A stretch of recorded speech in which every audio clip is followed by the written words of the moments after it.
नमस्कार, आप देख रहे हैं अपना बिहार। मैं हूं आपके साथ विभा उपाध्याय और बड़ी खबर दरभंगा से, जहां मुकेश सहनी के पिता जीतन सहनी के हत्याकांड में बड़ा अपडेट सामने आ रहा है। घटनास्थल पर दरभंगा डीआईजी बाबूराम पहुंचे और इस जगह पर उनकी मौजूदगी दरभंगा डीआईजी बाबूराम ने एक बड़ी जानकारी दी है। घटनास्थल पर कमरा में 3 खाली ग्लास मिले हैं और तीनों खाली ग्लास को महत्वपूर्ण संकेत के तौर पर पुलिस इस वक्त देख रही है।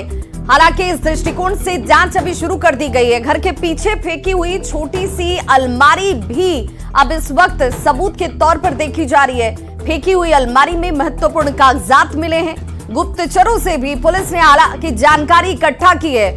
जो सुराग मिले हैं वो चोरी की घटना से अलग संकेत दे रहे हैं। अब इस घटना को लेकर धीरे धीरे जब तमाम पहलुओं पर जांच चल रही है तो कई अहम खुलासे और महत्वपूर्ण जानकारियां सामने आती हुई ये एक्सक्लूसिव तस्वीर इस वक्त आपके टीवी स्क्रीन पर। घटनास्थल पर डीआईजी बाबूराम की मौजूदगी और ये माना जा रहा है कि घर में 3 लोगों की मौजूदगी रही होगी, क्योंकि 3-3 ग्लास और अभी से भी सबूत के तौर पर इस वक्त पुलिस देख रही है।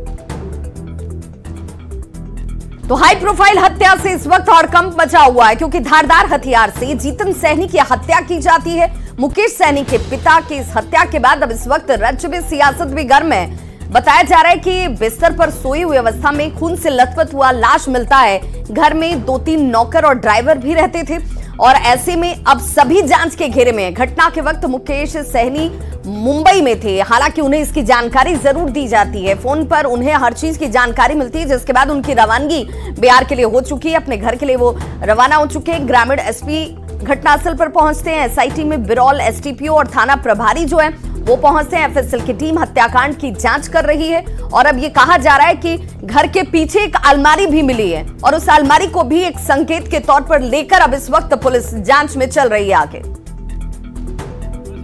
डीआईजी बाबूराम सर है, मिथिला परिषद के बाबूराम है सर, आए हुए हैं चूंकि घटनास्थल पर। सर, आप खुद से घटनास्थल पर आए हुए हैं सर, क्या देखा और क्या? जैसे कि ये घटना बहुत ही दुखद भी है और बहुत ही संवेदनशील मामला भी है, इसलिए हम लोग यहाँ स्वयं कैंप किए हुए हैं। हर एक चीज़ को हम लोगों ने बहुत बारीकी से देखा है। सुबह से यहाँ एफएसएल की टीम और डॉग स्क्वाड की टीम भी काम कर रही है। कई महत्वपूर्ण जानकारियाँ हम लोगों को मिली हैं, तो उस पर काम किया जा रहा है और उम्मीद है कि जल्दी ही घटना को उद्भेदन करके हम लोग आप लोगों को विस्तृत जानकारी दे पाएंगे। सर, आपने अंदर जाके देखा, क्या स्थिति थी? क्या आपने 3 बोतल की बात कही या कुछ और मोटिव लगता है? एक तो कमरा में 3 खाली गिलास मिले हैं, उससे भी एक महत्वपूर्ण संकेत हम लोगों को मिलता है। इसके अलावा घर के पीछे में जो घर की एक अलमारी थी छोटी सी, वो फेंकी हुई मिली है, जिसमें महत्वपूर्ण कागजात थे और कुछ जानकारी हम लोगों को अपने गुप्तचरों के माध्यम से मिली है। उम्मीद है कि हम लोगों को अनुसंधान की एक दिशा मिल गई है। अगले कुछ घंटों में हम लोग इस पर काम करके घटना का उद्भेदन कर लेंगे और आप लोगों को विस्तृत जानकारी दे पाएंगे।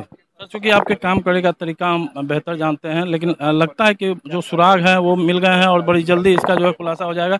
क्योंकि जो चोरी का जो आप बात सामने आ रही सर, उसे हट चोरी का सबसे पहले जो हम लोगों ने अलमारी को देखा था, हम लोगों को लगा था कि शायद ये चोरी वाला मामला होगा, लेकिन उसके बाद जो सुराग मिले हैं वो चोरी से अलग संकेत कर रहे हैं और काफ़ी महत्वपूर्ण सुराग मिले हैं। उम्मीद है कि बड़ी जल्दी हम मामले को उद्भेदन कर आप लोगों को पुनः जानकारी देंगे। जो प्रथम दृश्य में चोरी की बात आई थी, उसको लेकर डीआईजी सर ने बड़े ही न्यूज 18 ऐसे एक्सक्लूसिव बात करते हुए कहा है कि जो चोरी का प्रथम सुराग आया है वो था, लेकिन एक और सुराग मिला है और जल्द ही पूरे मामले का खुलासा कर लिया जाएगा। न्यूज 18 विपिन कुमार, दरभंगा।